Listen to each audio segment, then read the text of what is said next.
अस्सलाम वालेकुम नाज़रीन, आप देख रहे हैं KPN HD और मैं हूँ समीना चौधरी। खबर शामिल करेंगे रावलाकोट से। अपोजिशन लीडर कानून साज असम्बली चौधरी लतीफ़ अकबर ने कहा है कि आज़ाद कश्मीर में एक मदहोश शख्स को वज़ीर-ए-आज़म बनाया गया है, जल्द मौजूदा हुकूमत से जान छुड़ाएंगे। जब तक हुकूमती वज़रा और MLAs को कानून साज असम्बलियों की कमेटियों से फारिग नहीं किया जाता, मुतहिदा अपोजिशन असम्बली के इजलास का बायकाट जारी रखेगी। साबिक वज़ीर-ए-आज़म सरदार अब्दुल क़य्यूम खान नियाज़ी भी जल्द अपोजिशन में शामिल होंगे।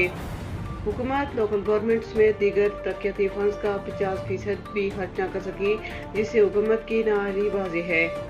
भारत ने यासीन मलिक को वकील फराहम नहीं किया और एक तरफा एक जाली मुकदमे में सजा सुनाई गई। मौजूदा हल्का बंदियों में बदयती इंतखाबात नहीं हो सकते। वफाक ने आज़ाद कश्मीर की तरक्याती फंड्स पर कोई किट नहीं लगाई। इन ख्यालात का इज़हार उन्होंने गाजी मिल्लत प्रेस क्लब रावलाकोट में वेट दी प्रेस से खिताब करते हुए चौधरी लतीफ़ अकबर ने कहा कि आज़ाद कश्मीर में हुकूमत नाम की कोई चीज़ मौजूद नहीं। वज़रा पूरा दिन बैठकर काबीना इजलास का इंतजार करते हैं और शाम को पता चलता है कि वज़ीर-ए-आज़म सोए हुए ही उठे नहीं। एक मदहोश शख्स को वज़ीर-ए-आज़म बना दिया गया है। जून खत्म होने वाला है और अभी तक बजट तैयार नहीं हुआ। हुकूमत ने पहली मरतबा असम्बली की कमेटियों के चेयरमैन भी हुकूमत से बनाए गए। जब तक ये खत्म नहीं होता, अपोजिशन असम्बली इजलास का बायकाट जारी रखेगी।